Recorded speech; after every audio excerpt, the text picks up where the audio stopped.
Oi, turma. Então, estamos de volta aí com mais uma etapa da nossa aula de hoje, de 16 de março.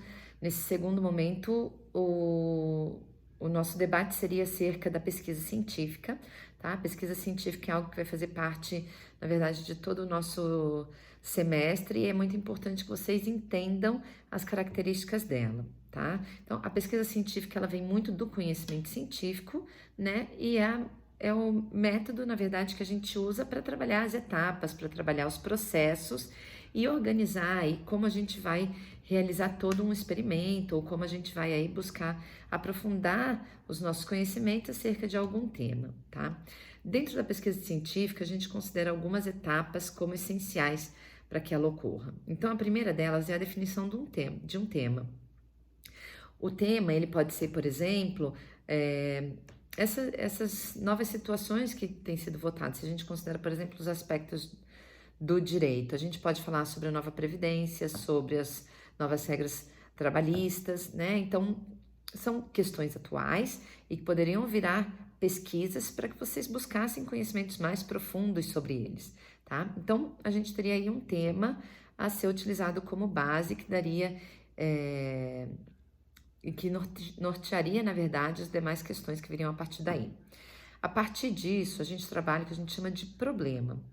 O problema é o que a gente busca responder com a nossa pesquisa, tá? Ele vai sempre aparecer em forma de questão, de indagação, ou seja, ele vai sempre aparecer com um pontinho de interrogação, como se fosse uma pergunta, tá? Eu poderia colocar, por exemplo, como as pessoas percebem ou como elas se relacionam com essas mudanças que estão ocorrendo na Previdência, na legislação trabalhista ou na administrativa, né? Que são esses temas aí em alta dentro do direito. Se for em outras áreas de atuação, verificar aí situações que são do interesse de pesquisa de vocês ou mesmo que são debates atuais que valem serem pesquisados, tá? Então, o problema sempre em forma de pergunta.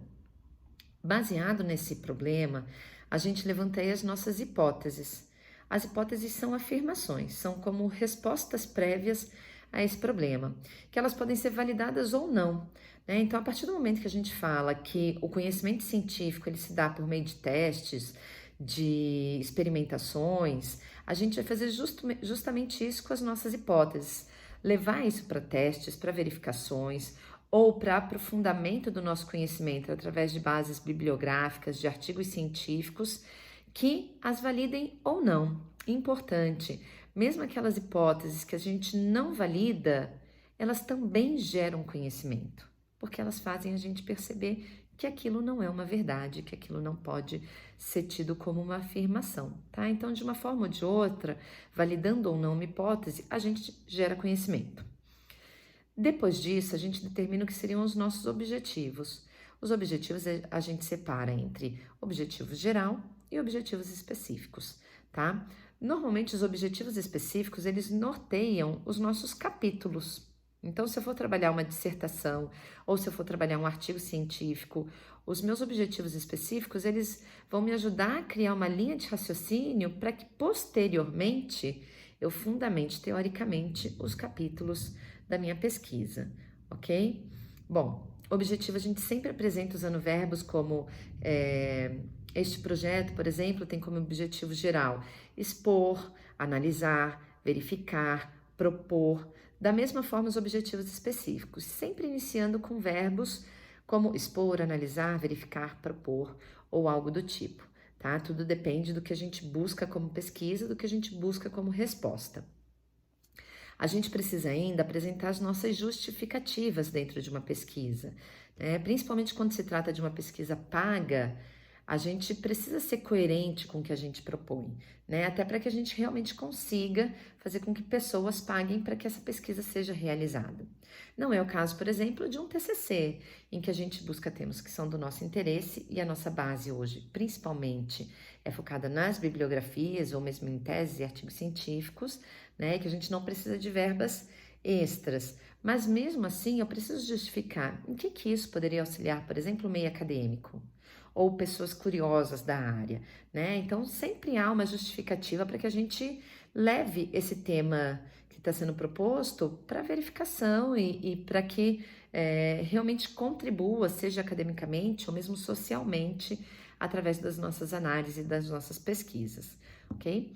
A gente também trabalha o que a gente chama de metodologia científica. Então, a gente tem o método, que é a nossa forma de organização, como que a gente vai estruturar, quais são os passos propostos. E dentro da metodologia, a gente fala ali os tipos de pesquisa que podem ser trabalhados. A gente vai ver melhor sobre isso, mas uma pesquisa ela pode ser dedutiva, exploratória. A gente pode trabalhar, por exemplo, uma pesquisa de campo, que ela pode ser quantitativa ou qualitativa, enfim. Existem várias situações aí a serem abordadas também, a serem trabalhadas e que são válidas, né, de serem apresentadas quando a gente determina qual a nossa metodologia de pesquisa, tá? Isso, se a gente fosse puxar, por exemplo, para um TCC de vocês, que vai vir mais para frente, mas que de toda forma segue essa estrutura, são itens que, num primeiro momento, eles entram como um pré-projeto, tá? Então, eles entrariam dentro do que a gente chama de TCC1. Depois, esse pré-projeto, ele vai virar toda a introdução do projeto de vocês. Então, até criar conexões entre esses elementos é importante. Por exemplo, apresentei o projeto de pesquisa, desculpa, o problema de pesquisa.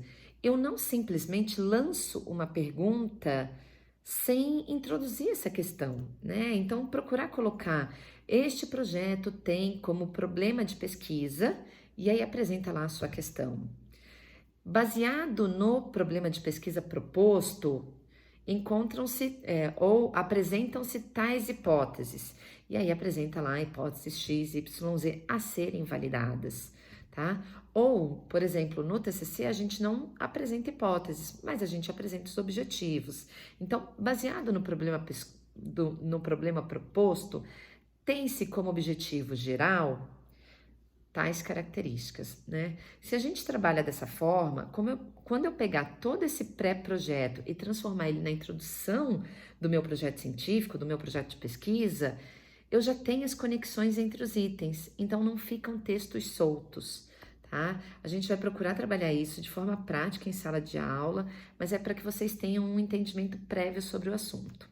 Bom, ainda dentro de pesquisa, a gente tem o que a gente chama de fundamentação teórica, que é toda a nossa base que vai dar suporte para a pesquisa que está sendo ali trabalhada, tá? Baseado no que a gente levanta de informações na nossa fundamentação, a gente tem os nossos resultados e discussões, e aí vale muito mais um olhar nosso do que de outros teóricos, embora a gente também possa trabalhar aí algumas outras teorias para sustentar o porquê das nossas pontuações aí nessas discussões, tá? E a gente finaliza com as nossas considerações finais. E vale o que eu comentei com vocês, por muito tempo se utilizou o termo conclusão. Mas como com uma conclusão a gente fecha ali aquela pesquisa, esse termo caiu em desuso. Então é muito válido usar considerações finais, até porque, gente, o mundo se transforma. Veja bem, se a gente pegar reforma trabalhista, a nossa legislação trabalhista é da década de 40, precisava de transformações. A gente sendo contra ou a favor, a gente precisa de determinadas mudanças. E aí, para que a gente tenha conhecimento sobre ela, a gente vai pesquisar de forma mais aprofundada as características que estão sendo trazidas aí nessa reforma trabalhista, tá? Então, na parte de fundamentação, eu vou expor o que os teóricos trabalham e o que a própria reforma traz como os principais pontos a serem expostos na reforma trabalhista. Nos meus resultados e discussões, eu posso argumentar mais contra ou a favor com a minha percepção sobre isso. Mas assim como a gente está tendo uma mudança agora, depois de décadas, pode ser que daqui a outros 40, 50, 60 anos a gente tenha novas mudanças, né? E aí o projeto de vocês, ele não se anula só porque ele foi feito agora e não tem mais validade para o que vai ser exposto daqui a 50, 60 anos.